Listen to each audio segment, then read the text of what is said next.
जय श्री राम भक्तों, ये आप मेरे हाथ में देख रहे हैं, ये 59 स्मृतियों का धर्मशास्त्र संग्रह है। और हमने धर्मशास्त्र प्रकरण जो आरंभ किया है अपने धर्मम सर्वोपरि नामक चैनल पर, वो हम इसी ग्रंथ से क्रमशः बारी बारी हर प्रकरण को रखते जा रहे हैं। तो आप सब जो है इसको क्रमशः जारी रहेगा हमेशा, और इसको आप देखते रहें, सुनते रहें। जय श्री राम मित्रों, हम अपने धर्मशास्त्र प्रकरण में, जैसा कि धर्मशास्त्र संग्रह का है, तो हमारे यहाँ धर्म की स्थापना और धर्म के नियमों को बनाने वाले ऋषि, महर्षि, ब्रह्म ऋषि, सप्तऋषि आदि, उन्हीं ऋषियों के वचन में धर्मशास्त्र स्मृतियों में हमारे पास में उपलब्ध है। तो ये जो हमारे पास में स्मृतियों में उपलब्ध है, इसमें अभी हम चल रहे हैं धर्म प्रकरण पर। पहले धर्म को समझें, धर्म क्या है। जब हम धर्म को समझ लेंगे तब हम अन्य प्रकरण पे आएंगे।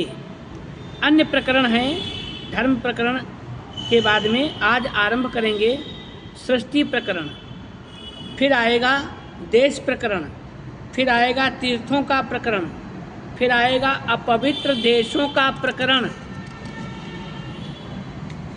और फिर पुनः आएगा ब्राह्मण प्रकरण। छोड़ेंगे हम किसी चीज़ को नहीं, बोलेंगे हम हर चीज़ पर। ब्राह्मणों में भी बहुत सारे लोग धर्म विरुद्ध जा करके मनमाना आचरण करते हैं, तो हम ब्राह्मण प्रकरण को भी उठाएंगे अवश्य। फिर आएंगे हम मान्य ब्राह्मण और पंक्ति पावन ब्राह्मण, फिर आएंगे ब्राह्मण का धर्म क्या है, फिर ब्राह्मण के लिए योग्य प्रतिग्रह क्या है, ब्राह्मण के आपातकाल का धर्म क्या है, ब्राह्मण के लिए भच्छा भक्ष्य क्या है, अयोग्य ब्राह्मण कौन से हैं, मूर्ख ब्राह्मण कौन से हैं, क्षत्रिय। उसके बाद में आ जाएंगे क्षत्रिय प्रकरण पर। तो क्षत्रियों का धर्म, क्षत्रिय के आपातकाल का धर्म और राज प्रकरण। तो राज प्रकरण में भी आएंगे तो उसमें राजा का महत्व क्या है, राजा का धर्म क्या है, इन सब चीज़ों पर आते हुए फिर राज्य कर कैसा होना चाहिए, राज्य प्रबंध कैसा होना चाहिए, युद्ध की नीतियाँ क्या होनी चाहिए, व्यापार और व्यवहार और राजदंड प्रकरण भी आएगा। तो इस प्रकार से हम सभी प्रकरणों पे बोलते जाएंगे।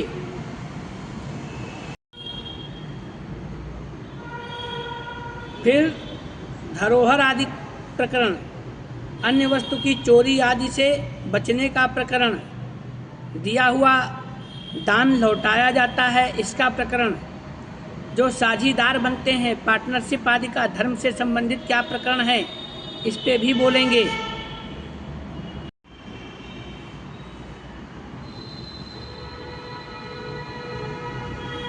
फिर आएंगे हम किसी भी वस्तु की चोरी से बेचना, एक बार बेच चुके हैं फिर से चोरी से उसी को बेचना, इस पे धर्म क्या कहता है। साझीदार का प्रकरण, यानी पार्टनरशिप आजकल जो करते हैं, साझेदारी करते हैं किसी भी चीज़ में, उसका प्रकरण। फिर दिया हुआ दान आदि लौटा देना, किस प्रकार के दान को लौटा देना चाहिए। भाई, दास और आदि के विषय में प्रतिज्ञा और मर्यादा, आप प्रतिज्ञा ले लेते हो, संकल्प ले लेते हो, वचन ले लेते हो, तीर्थों आदि में जा कर के बहुत कुछ मनौती मान देते हो तो वचन भंगता होती है, उसका प्रकरण। वस्तु खरीदने और बेचने लौटाने का विधान, इसका प्रकरण। पशुपालन और पशुस्वामी का विवाद। देखिए आज के समय में, भौतिक समय में सारी चीज़ें हो तो रही ही हैं और सारा जनजीवन चल रहा है। आधुनिकता के नाम पे बहुत कुछ आगे बढ़ गया है, बहुत हम विकसित हो चुके हैं, लेकिन उस विकास में हमारा जो धर्म है वो समाप्त हो चुका है। तो हम धर्मशास्त्र सम्मत जनजीवन की बात करने जा रहे हैं। धर्मशास्त्र सम्मत क्या है? विषय वस्तुएं सब हैं धर्मशास्त्र में, हम जानना नहीं चाहते हैं, ये बात अलग है। अब आता है सीमा आदि विवाद के संबंध में धर्मशास्त्र क्या कहता है, और पशुपालन और पशु स्वामी आदि के विवाद का धर्मपालन क्या कहता है। कठोर वचन, अभद्र भाषा बोलना, इसके संबंध में धर्मशास्त्र क्या कहता है, उसके लिए क्या दंड है। मनुष्य, पशु, पक्षी, वृक्ष और वस्तु पर प्रहार करने का धर्मशास्त्र के अनुसार दंड क्या है, ये भी है। तो धर्मशास्त्र को जो वर्तमान में सीमित कर दिया जा रहा है कि 2-4 बातें ही धर्म से संबंधित रह गई हैं, हम इस मिथक को धर्मशास्त्र के प्रकाश में इसको तोड़ना चाहते हैं कि धर्मशास्त्र के अवलोकन में जो 2-4 रूप को ही धर्म मानते हैं, तीर्थों में चले जाना, मंदिर में चले जाना और प्रसाद चढ़ा देना, और किसी पंडाल में जाके खाली कथा पूजा सुन लेना और देख लेना, कर लेना, इतना ही धर्म नहीं है। धर्म तो हमारे जीवन में हर विषय का धर्म है, हर चीज़ का धर्म है, और हमें इसे समझना ही पड़ेगा। आज नहीं तो कल निश्चित करके समझना पड़ेगा। तो इसी विषय को हम लेके चल रहे हैं। फिर चोरी आदि का, और जो डकैती आदि करते हैं उसके साहस के विषय में, व्यभिचार आदि के विषय में, फिर दूध क्रीड़ा आदि के विषय में, दंड का महत्व, दंड का विधान, जो दंड दोषी होते हुए भी निर्दोष कर देते हैं, उस संबंध में भी आएंगे कि उसमें दंड विधान आदि का संबंध क्या है। फिर आते हैं कि वैश्य प्रकरण पे आएंगे, वैश्य का आपातकाल धर्म क्या है। शूद्र प्रकरण पे आएंगे, शूद्र का धर्म क्या है, मान्य शूद्र कौन है, अमान्य कौन है। तो अनेक बातें इस विषय में आएंगी। ब्रह्मचारी का प्रकरण क्या है, गुरु का प्रकरण क्या है, ब्रह्मचारी का धर्म क्या है, इस प्रकरण पे भी आएंगे। फिर ब्रह्मचारी के लिए निषेध आदि क्या है, उपाकर्म क्या है, अनध्याय क्या है। गृहस्थ प्रकरण पे आएंगे, मनुष्य का जन्म आएंगे, इस पे संस्कार प्रकरण पे भी आएंगे, और पुंसवन और सीमंतोन्नयन सहित जातकर्म, नामकरण, विषय निष्क्रमण, अन्नप्राशन, चौल प्रकरण, उपनयन प्रकरण और दिनचर्या, ये सभी चीज़ें हम धर्मशास्त्र के से सम्मत चीज़ों को लेकर के बोलेंगे। हम आज इस विषय की जानकारी इस वीडियो के माध्यम से दे रहे हैं कि धर्मशास्त्र में क्या क्या है। तो हम केवल उनके नाम यहाँ पर ले करके बता दे रहे हैं। हमारा अगला भाग इसी में आज ही हम इसको करेंगे, वो सृष्टि प्रकरण पे हम आएंगे आरंभ में। फिर आएगा गृहस्थ और जातक का धर्म, स्नातक का धर्म, गृहस्थ और स्नातक का धर्म, आदर और मान की रीति नीति क्या होनी चाहिए, गृहस्थ और स्नातक के लिए निषेध क्या है, आपातकाल का धर्म क्या है। फिर आएंगे विवाह का प्रकरण, 8 प्रकार के विवाह कौन से हैं, वर का धर्म क्या क्या होना चाहिए।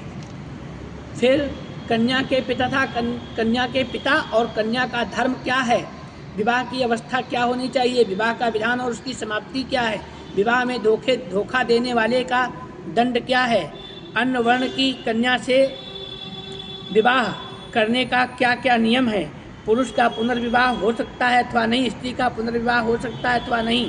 धर्म के अवलोकन में धर्मशास्त्र क्या कहता है, क्या आदेश करता है, हम इस पर भी बताएंगे। फिर आएंगे स्त्री प्रकरण। स्त्री प्रकरण पे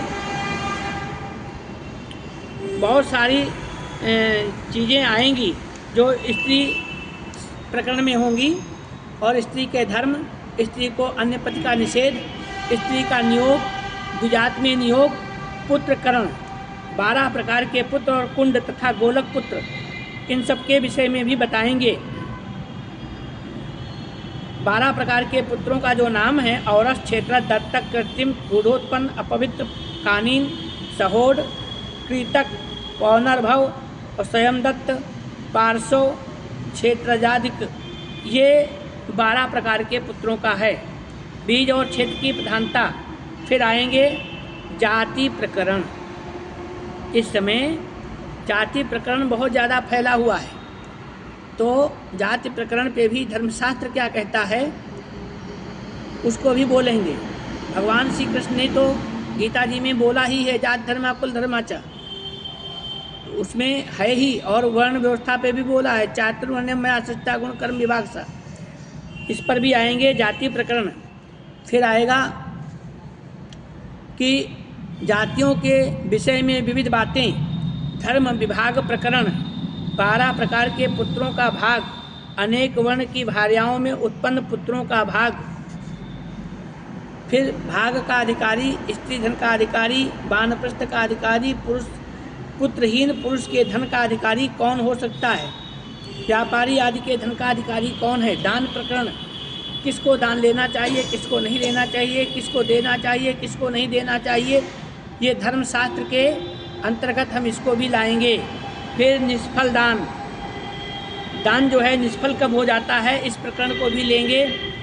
फिर आएंगे दान की विधि और दाता, दान का फल महत्व, और श्राद्ध प्रकरण, श्राद्ध का समय, श्राद्ध का स्थान, ये सभी प्रकरणों को हम लेंगे। दान की विधि और दाता का धर्म। तो इस प्रकार से हम स्पष्ट कर देना चाहते हैं कि हमारे सामने ग्रंथ रखा हुआ है, हम ग्रंथ से पढ़ करके देख करके ही बोल रहे हैं, अपनी तरफ से कुछ भी नहीं बोल रहे हैं। स्पष्ट कर दूं, किसी को भी हो सकता है कोई बहुत ही योग्य, एक से एक योग्य हैं, उन्हें कंठस्थ हो जाती हों सारी चीज़ें, सब चीज़ें याद रहती हों, लेकिन ऐसा मेरे विषय में नहीं है, इसलिए मैं सामने रख करके ही इसको बोल रहा हूँ।